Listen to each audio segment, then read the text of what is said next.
Jake materialized on a tiny island of black volcanic rock, barely 50 meters across at its widest point.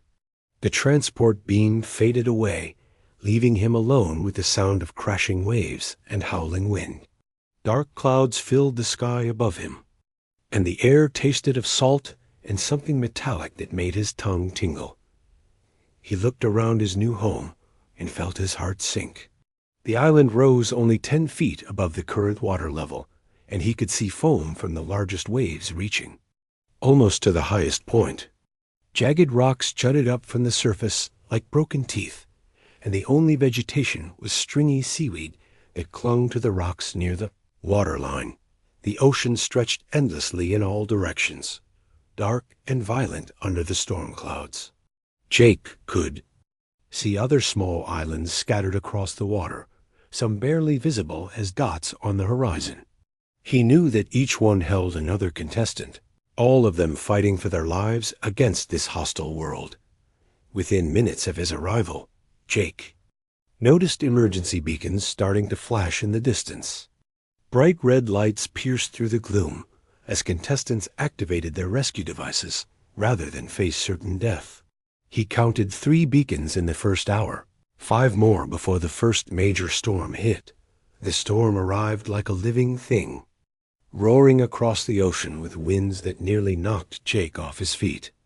Rain struck him like bullets, each drop carrying acid that burned his exposed skin. The temperature dropped 20 degrees in minutes, then shot up until the rocks were too hot to touch. Lightning split the sky in colors he had never seen, purple and green and silver, each bolt carrying electromagnetic pulses that made his teeth ache. Jake scrambled to build his first shelter against the island's rocky face. He used his knife to cut seaweed and tried to weave it between the rocks to create a windbreak. The structure lasted exactly 6 hours before the acidic rain dissolved the plant fibers and the whole thing collapsed on top of him. His second attempt was more ambitious. Jake gathered driftwood from the tide pools and built a frame, then packed it with seaweed and smaller debris to create insulation. He was proud of the debris hut and thought it might actually keep him alive through the worst weather. The shelter survived 2 days before another storm brought acid rain so concentrated that it ate through his carefully woven walls like they were made of sugar dot. By the end of his first week on Narration Prime, Jake had watched dozens more emergency beacons flare across the dark ocean. Each light represented a being with millions of years of evolution behind them, advanced technology and natural advantages he could never match. Yet they were giving up and calling for rescue while he was still fighting to stay alive. The Zephyrian representative had lasted only 3 days. Jake had seen his beacon activate during a particularly vicious storm, a blue light cutting through sheets of rain before disappearing as the rescue ship arrived. The Chithari had done better with their natural armor, but even their collective intelligence could not solve the puzzle of staying warm and dry when the planet seemed designed to prevent both. Jake's third shelter was destroyed before he could even finish building it. A sudden tidal surge swept across the island while he was weaving support beams, carrying away hours of work in seconds. He sat on the highest rock of his tiny island, soaked to the bone and shivering as another storm built on the horizon, wondering if he should just activate his own beacon and admit defeat. That was when he started exploring the tide pools more carefully, looking for anything edible or useful. The strange sea life of Narration Prime was unlike anything in Earth's databases. Creatures with too many eyes and transparent bodies drifted through the pools, while things that looked like living crystals clung to the rocks. Most of it was probably poisonous, but Jake was getting desperate enough to risk tasting anything that might provide nutrition. It was during one of these desperate foraging trips that Jake found the shell. At first, he thought it was just another rock formation, a spiral of black stone carved by the endless waves. But when he climbed down to examine it more closely, he realized he was looking at the largest seashell he had ever seen. The shell was nearly 4 feet long and perfectly spiral-shaped, like a massive conch that had grown to impossible size. Its surface was smooth and dark, with a pearl-like sheen that seemed to repel the acidic rain. Jake could see into the opening, which was wide enough for him to crawl through if he wanted to explore the interior. The shell's previous inhabitant was floating nearby, recently dead from what looked like natural causes. The creature resembled a cross between an octopus and a sea anemone, with tentacles as thick as Jake's arm and a body covered in bioluminescent patches. It was clearly a predator, but something had killed it before Jake arrived on the island. Jake studied the shell with growing excitement. He knocked on its surface with his knife handle and heard a solid, resonant sound that suggested thick walls. The material felt completely different from anything else he had encountered on Narration Prime. While the acidic rain had dissolved seaweed and corroded metal, the shell seemed completely unaffected. He spent the rest of the day examining his discovery from every angle. The shell's opening faced away from the prevailing wind, and its spiral shape seemed designed to deflect the worst weather. Inside, he could see multiple chambers connected by curved passages, like a natural apartment building waiting for a tenant. That night, as another storm raged across the island, Jake huddled in the shell's entrance and felt warm and dry for the first time since arriving on Narration Prime. The thick walls blocked the wind and rain, and the spiral design created natural air circulation that kept the interior comfortable. Even the electromagnetic pulses from the lightning seemed to have no effect on the shell's organic structure. Jake watched more emergency beacons flash across the storm-lashed ocean and realized that he might have found something extraordinary. While other contestants fought against Narration Prime with technology and evolution, he had discovered that the planet itself might provide the solution.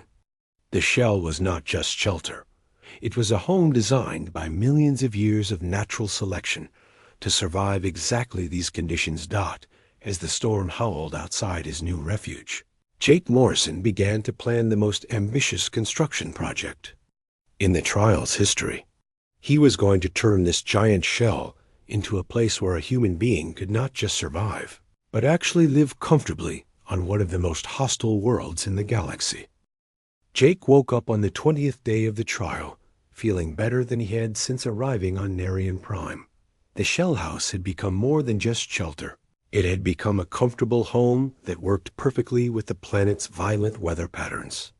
He stretched in his sleeping chamber, listening to the gentle sound of rain being channeled away from his living space by the shell's natural drainage system. Outside, another storm was building on the horizon, but Jake no longer feared these daily weather events. His shell house had weathered dozens of storms without any damage, and he had learned to use the planet's rhythms to his advantage rather than fighting against them.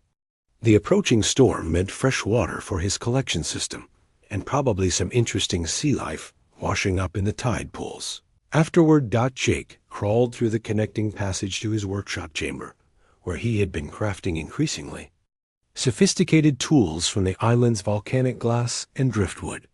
His latest project was a fishing spear with multiple barbed points, designed specifically for the fast-moving creatures that lived in Narration Prime's turbulent waters. The weapon was sharper than anything in his original survival kit and perfectly balanced for underwater use.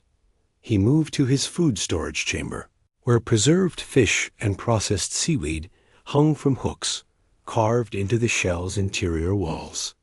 Jake had discovered that the native seaweed, when properly dried and treated, provided excellent nutrition and could be woven into waterproof cordage stronger than his original rope. The volcanic glass from his island could be worked into tools that held edges better than steel. The shell's main living chamber had become Jake's command center, where he monitored the emergency beacon network and tracked the dwindling number of survivors. When the trial began, 200 contestants had been scattered across Narration Prime's countless islands. Now, 3 weeks later, Jake estimated that fewer than 20 beings remained alive. He had watched the mighty Sorok warriors succumb one by one to the planet's unique challenges. Their natural armor and underwater abilities meant nothing against electromagnetic storms that disrupted their nervous systems. The Chithari had lasted longer with their collective intelligence, but even their hive mind coordination could not solve the puzzle of building shelter that survived Narian Prime's acidic environment. Most recently, Jake had observed the failure of the energy-based Luminians, beings he had thought were practically immortal.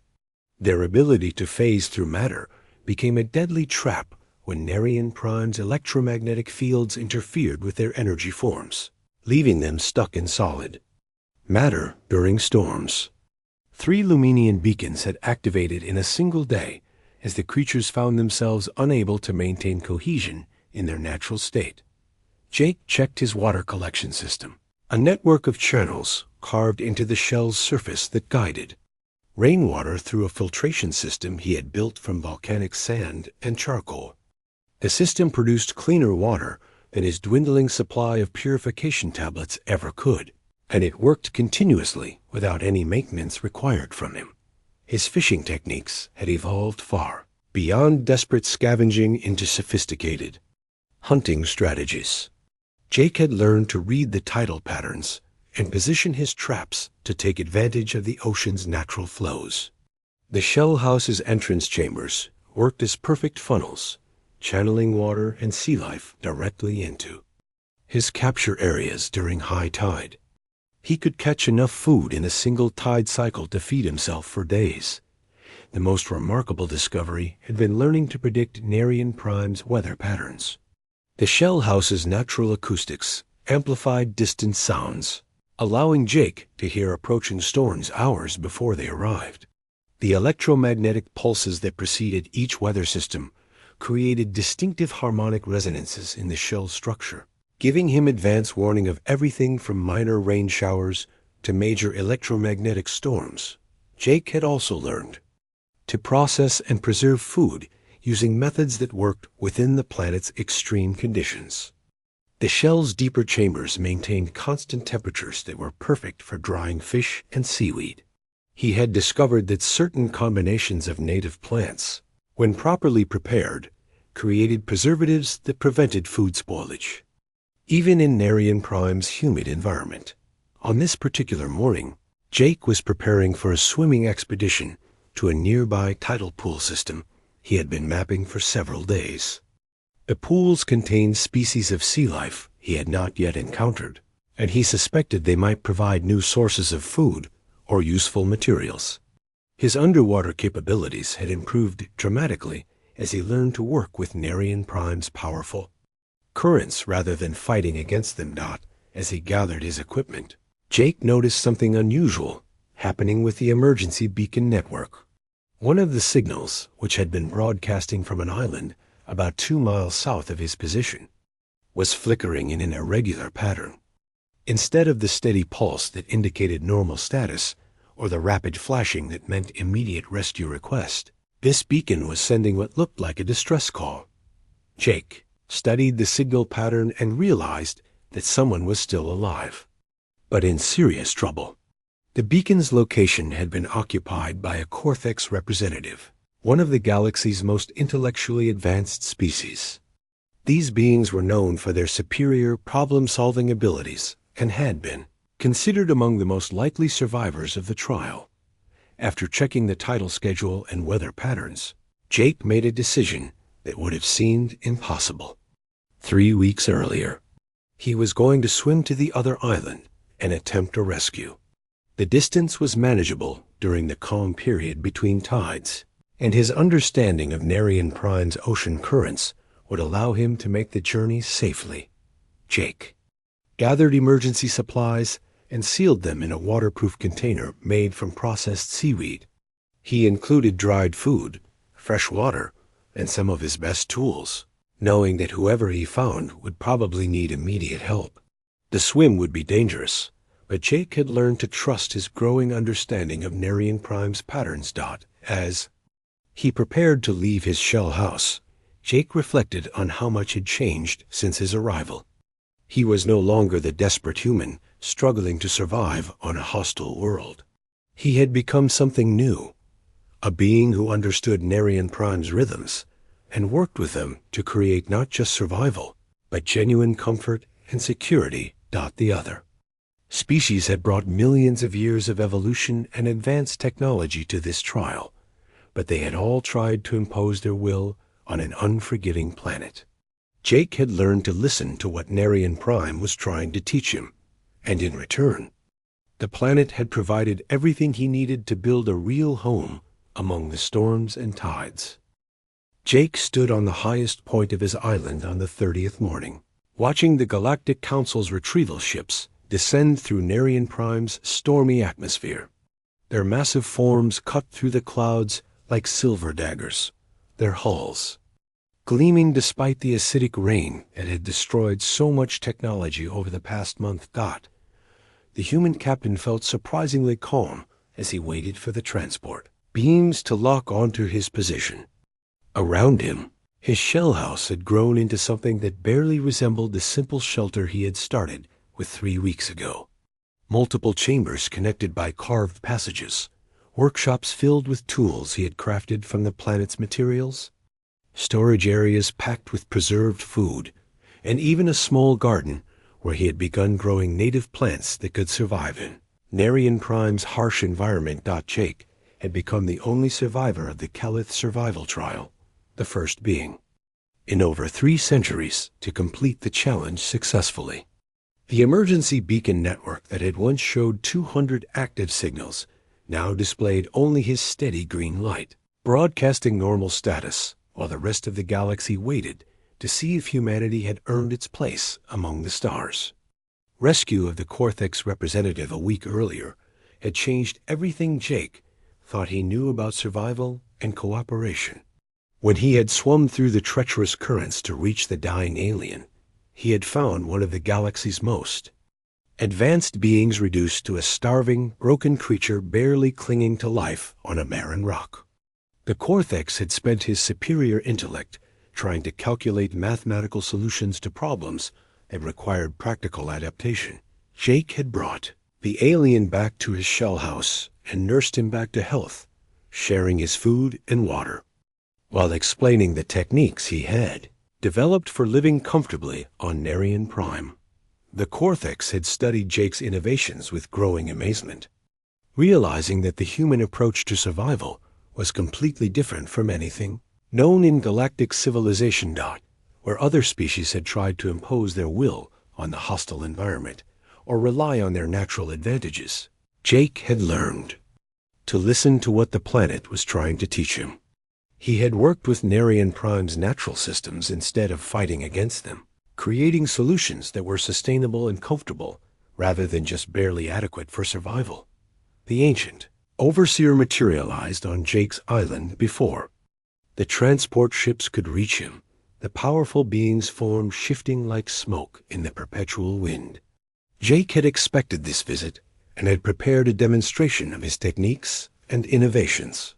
The shell house represented something unprecedented in the trial's long history, a genuine home built in partnership with one of the galaxy's most hostile worlds.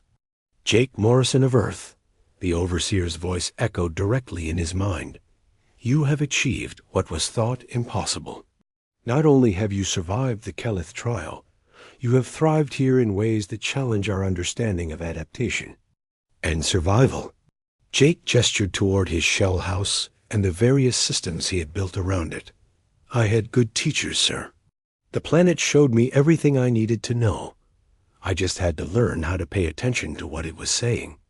The Overseer moved through Jake's living spaces, examining the water collection system, the food preservation areas, the workshops where volcanic glass had been shaped into sophisticated tools.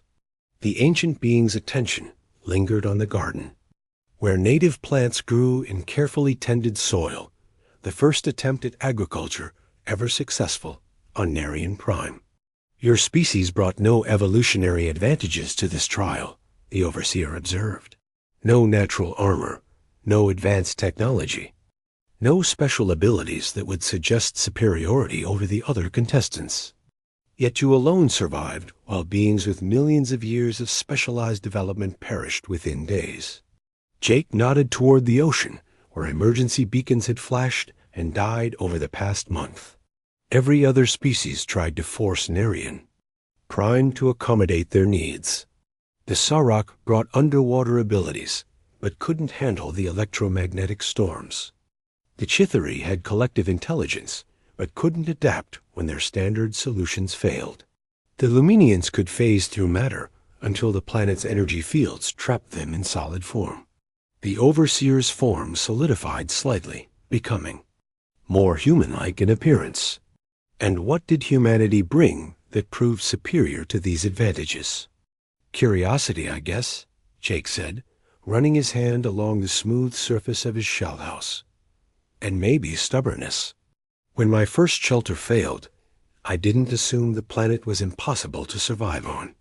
I assumed I hadn't learned enough yet. When my second shelter failed, I looked harder for better solutions. When I found this shell, I didn't see just shelter. I saw a teacher showing me how to live here properly. The transport ships had arrived and were hovering over the island, but the Overseer seemed in no hurry to conclude the trial.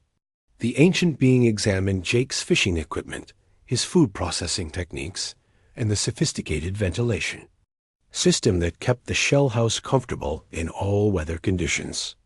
Your success will change how the galaxy views survival and adaptation, the Overseer said finally.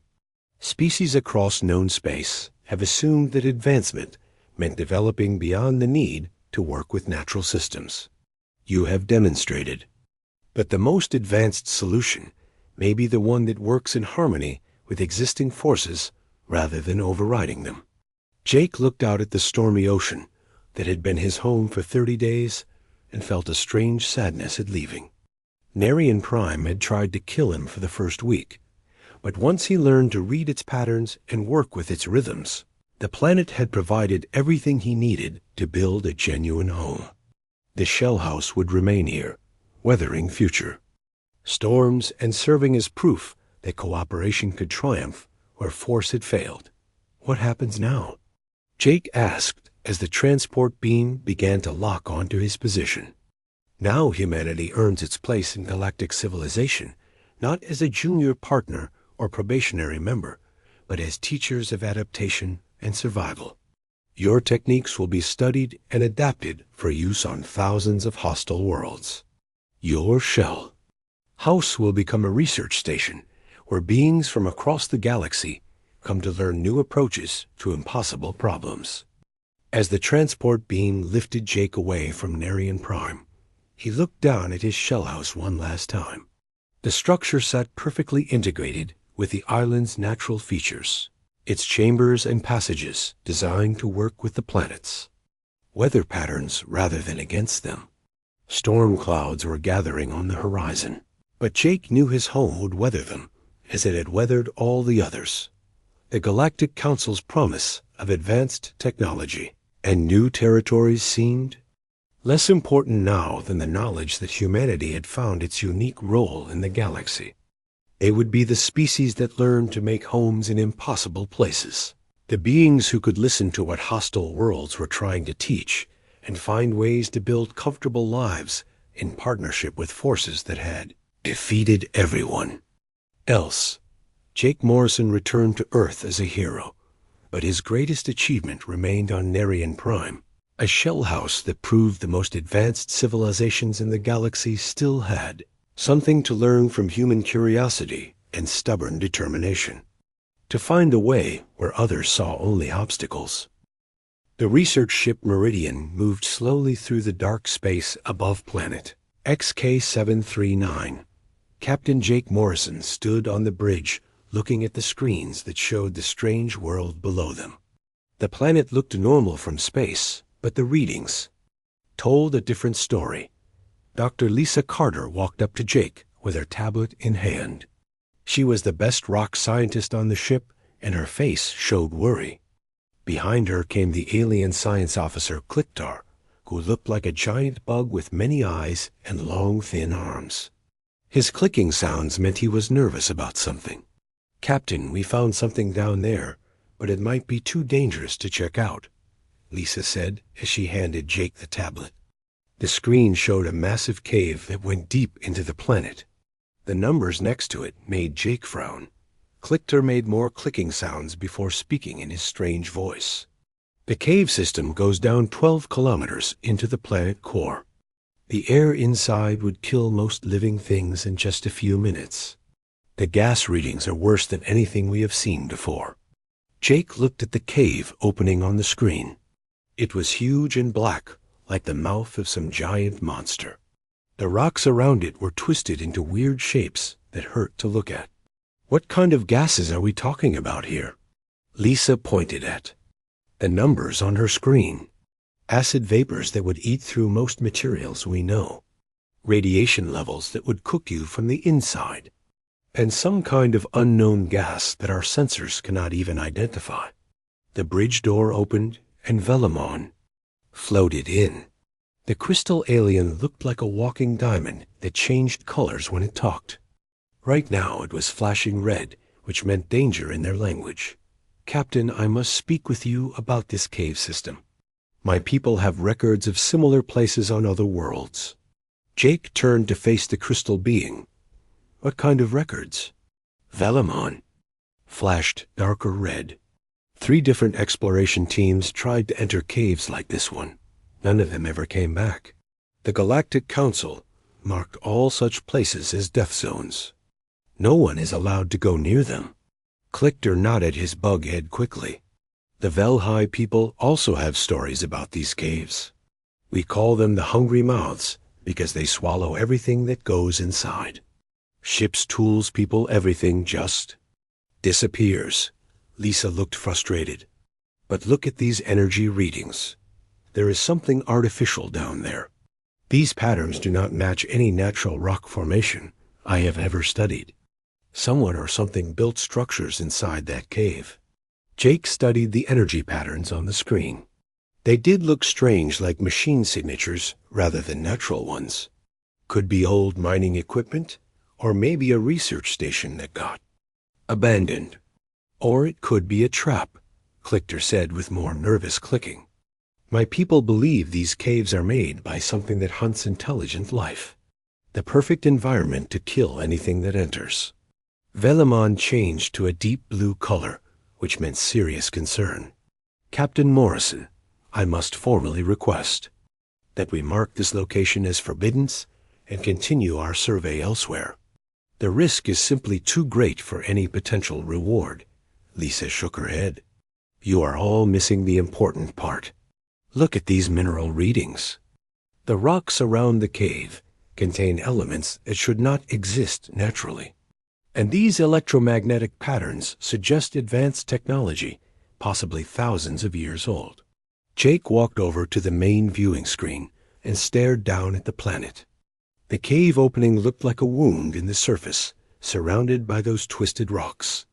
Something about it made him feel uneasy, but also curious.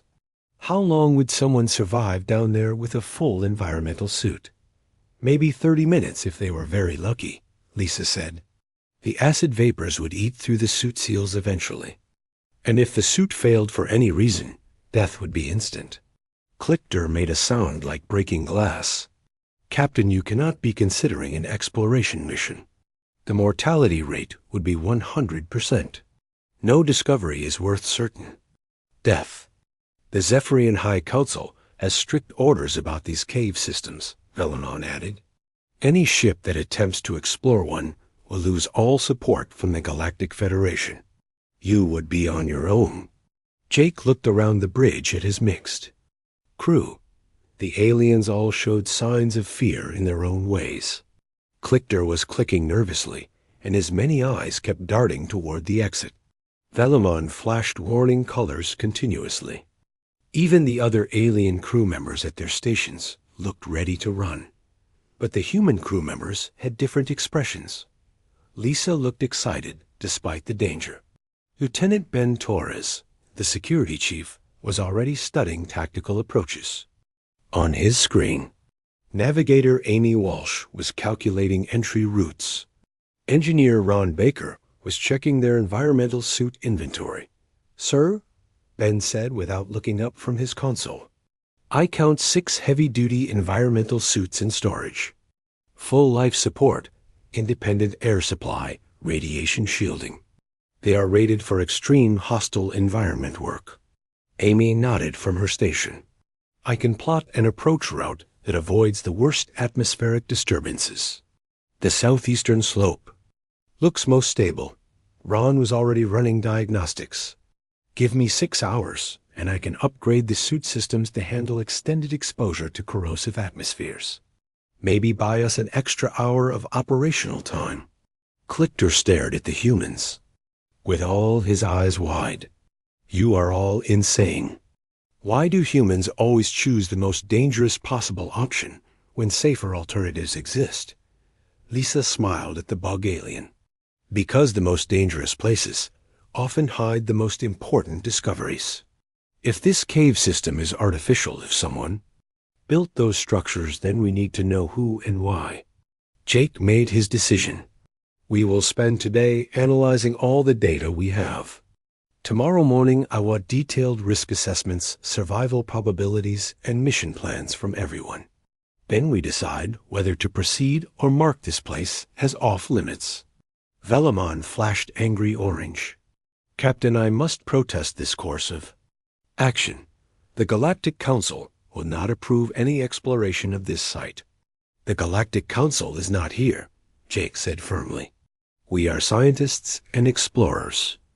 Our job is to discover new things and expand knowledge. Sometimes that means taking calculated risks." "This is not a calculated risk," Clichter protested. "This is suicide with extra steps." Lisa was already downloading all the sensor data to her portable units. "I will need full access to the geological database and the xenarchaeology files. If someone built that place, I want to know everything we can learn before we go down there." Jake watched his crew begin preparations despite the alien protests. The humans worked with quiet efficiency, while the aliens continued to voice their concerns. He understood their fear, but he also understood the human drive to explore and discover. The cave waited below them, dark and deadly, and full of secrets. Tomorrow they would decide whether those secrets were worth the risk of their lives. 3 days passed on the ship Meridian, while the crew argued about what to do next. The alien members were all against exploring the deadly cave. They brought up every rule and regulation they could find. They showed examples from their history, books about similar caves that had killed entire exploration teams. Lisa Carter spent those 3 days in the laboratory, studying every piece of data they had collected. She barely slept and lived on coffee and energy bars. Her eyes were red from staring at screens, but her excitement grew stronger each hour. Captain Jake Morrison found her in the lab at 5 in the morning on the 4th day. She was surrounded by printouts and data tablets. Her hair was messy, and she had coffee stains on her uniform, but she looked happier than he had seen her in months. "Jake, you need to see what I found," she said, without looking up from her work. "The electromagnetic readings are not random. They follow patterns that match artificial construction. Someone built complex structures down in that cave system." Jake sat down next to her and looked at the screens full of numbers and graphs. "What kind of structures are we talking about?" Lisa pulled up a 3-dimensional image on her main screen. "Based on the density readings, I think there might be an entire underground city down there. Look at these geometric patterns. No natural process creates formations like this." Lieutenant Ben Torres walked into the lab carrying 2 cups of fresh coffee. He handed one to Lisa and kept one for himself. "I have been running security assessments all night. The environmental suits can be modified to handle the hostile atmosphere for maybe 90 minutes. After that, the seals will start to fail." Lisa took the coffee gratefully. 90 minutes might be enough to reach the main structures and get basic readings. We would not have time for detailed exploration, but we could at least confirm what is down there. The lab door opened and Navigator, Amy Walsh, came in holding her tablet. I finished mapping the safest approach routes. The southeastern slope has the least atmospheric disturbance and the most stable rock formations. We could set up a base camp there and work our way down slowly.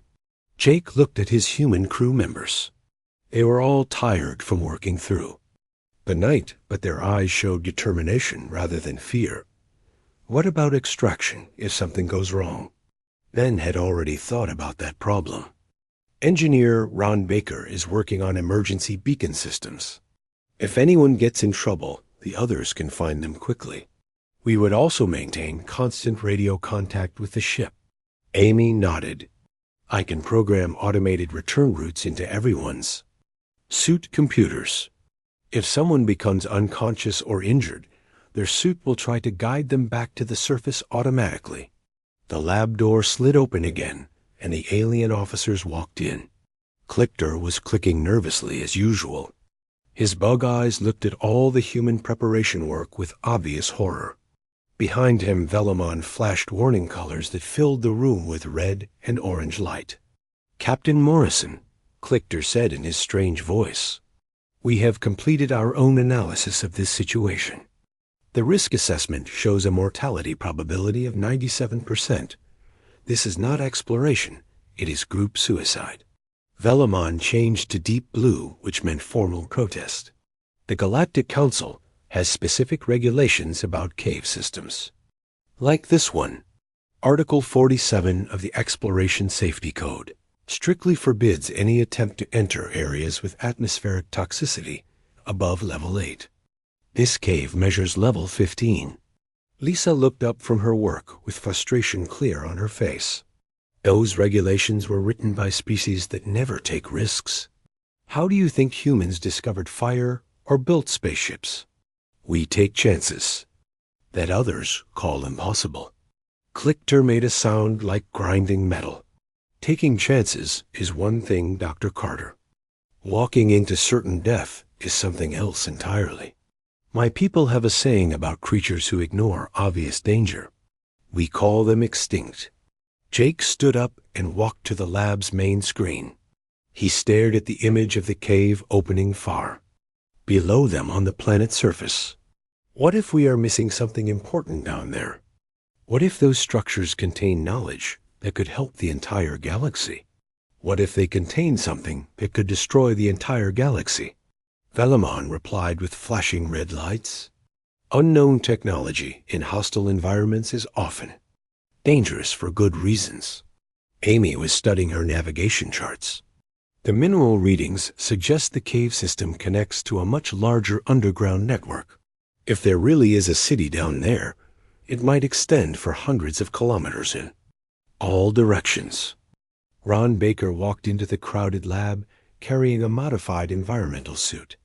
I finished the upgrades on the first suit. Independent air supply, good for 2 hours. Enhanced radiation shielding. Acid-resistant outer layer. And emergency teleportation. Beacon in case the worst happens. Clicker looked at the suit with all his eyes wide. You actually built equipment to enter that death trap. Captain Morrison, I formally request that you order your crew to stop this insane preparation. Jake looked around the lab, both his human and alien officers. The humans were excited and ready to explore despite the obvious dangers. The aliens were terrified and wanted to flee as fast as possible. He understood both viewpoints, but only one felt right to him. The human crew will continue mission preparations, he announced. Any alien crew member who wants to transfer to another ship when we reach the next starbase is free to do so. But we are going to find out what is in that cave. Velomon flashed angry orange. Captain, you are risking not just your own lives, but the safety of this entire ship. If something goes wrong down there, it could affect all of us. Ben had considered that possibility too. We will maintain minimum safe distance. If the exploration team does not return within 4 hours, the ship leaves orbit immediately. No exceptions. Lisa was already packing her scientific equipment. I need portable scanners, sample containers, and full recording gear. Whatever we find. Down there needs to be documented completely. Clicker made a sound like breaking glass mixed with static. Why do humans always choose the path that leads to maximum danger? Every other intelligent species in the galaxy has learned to avoid obvious threats. Jake smiled at the bug alien. Maybe that is why humans keep making discoveries that change everything, while other species stay safe and learn nothing new. The next morning, the exploration team assembled in the shuttle bay. 4 humans in modified environmental suits ready to descend into the most dangerous place any of them had ever seen. The alien crew members watched from behind protective barriers, as if the humans were already contaminated by some deadly disease as the shuttle launched toward the planet's surface. Jake looked back at the meridian, growing smaller behind them. Whatever they found in the cave would either make history or kill them all trying.